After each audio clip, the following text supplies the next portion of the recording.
Hey guys, Mr. B here with just a little garden update with some stuff I'm planting for the fall. That's our new little fountain we got.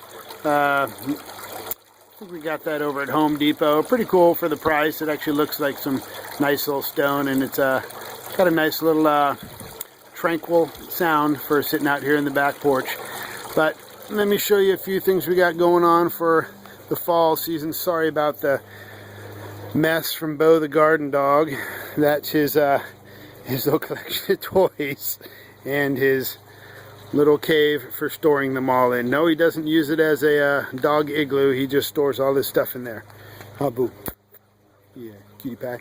Alright, so a couple things we got going. So I just pulled up a few of the things that are in my raised in my wine barrels there. I pulled out the cantaloupes, pulled out the watermelons. Actually, there's my last little watermelon I harvested. They're kind of neat. That's the red crimson. Don't really get the heat and sun the length of the day I need to grow big watermelons. So next year I got some, I'll have to show you the seeds that I picked up, but I picked up a smaller variety of watermelon for next year. So these are a couple things I've just got them soaking in a little liquid seaweed, the Maxi Crop soluble liquid seaweed. So I got the Blue Lake bush beans in here. I've heard good things about those from many people on YouTube, and so I just got them soaking in there. I'll soak them in there for about an hour or two. Just kind of helps the germination. Then when I was at the seed bank the other day, a woman from, gosh, either Arkansas or Alabama was in there, and she really pushed these on me, the Roma beans. I have never grown any types of beans ever in the past, so a couple things I'm going to try. Those are both bush varieties. I'll show you where I'm going to be putting those. Also harvested some seed pods from my broccoli plants. They I let one plant go to seed, and there's probably enough seed here to grow 4,000 more plants. So don't really need to let too many of those go to seed to get some seeds out of them. So here's what I got going in the wine barrels right now. This was oh, that was the pumpkins. So I got some corn growing in here. I had 11, but Bo the garden dog decided to harvest a couple of them early for me. So he yanked a couple, one from here and then one from in the back. So what I also have in here, so I've got the corn growing in there. I let those get established. Then I planted snap peas all around, and they're a pole variety of snap peas. So they're actually going to grow up the corn and let the corn act as the pole. And since the beans or the peas are good nitrogen fixers for the soil, they'll actually be feeding the nitrogen into the soil for my corn, which are heavy nitrogen feeders. So that can be a nice little combo there. Over here, what did I pull out of here? I got to remember. Oh, this was the zucchini. So I've got a bunch of the little flat style China peas coming up in here. I was going to go grab the actual envelopes in there, but these are a snap pea, a China pea variety. They're kind of using like stir fries. They're kind of a flat style bean. So I got a whole bunch of those. I planted them 2 by 2, and I was going to, thin out which ones weren't as good. And I still don't know if I should do that or not, or if I should just allow them to grow like this. But basically what I've got is an inverted tomato cage here, and actually kind of spread these out at the top. I'm going to take some more twine or tape and make some more loops around this so it gives them something to grab onto and climb up. But basically, so that's going to be my first shot at China peas, growing up that little guy.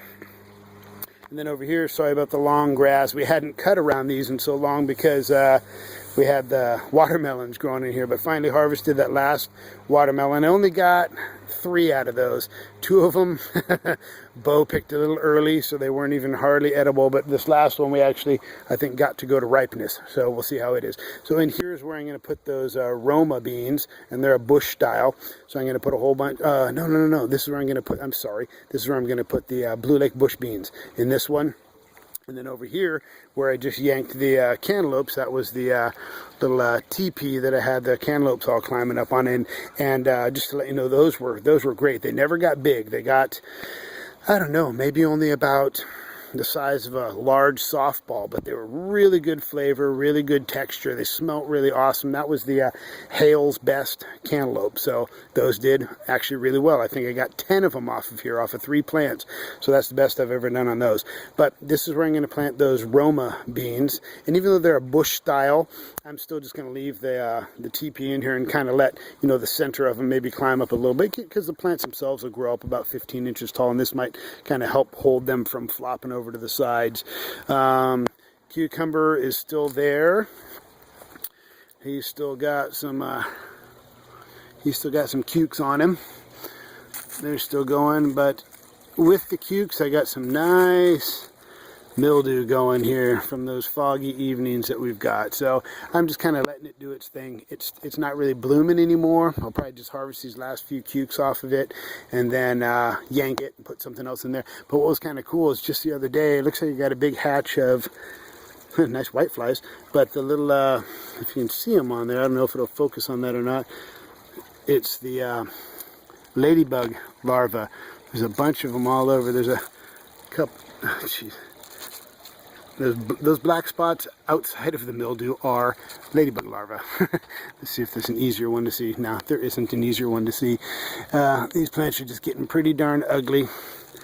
See if there's one right there by that finger right there. Nah. Anyway, so I'll kind of let those guys grow out a little bit too, and let them survive. A couple more little cukes down there. So I don't know, maybe I'll make just a small little batch of refrigerator pickles out of these. But that's pretty much all I'm going to update you on right now. Thanks for watching. Leave me any comments that you want. Subscribe if you like. And again, thanks for watching. I'll give another update next time we put some stuff in the ground. See ya.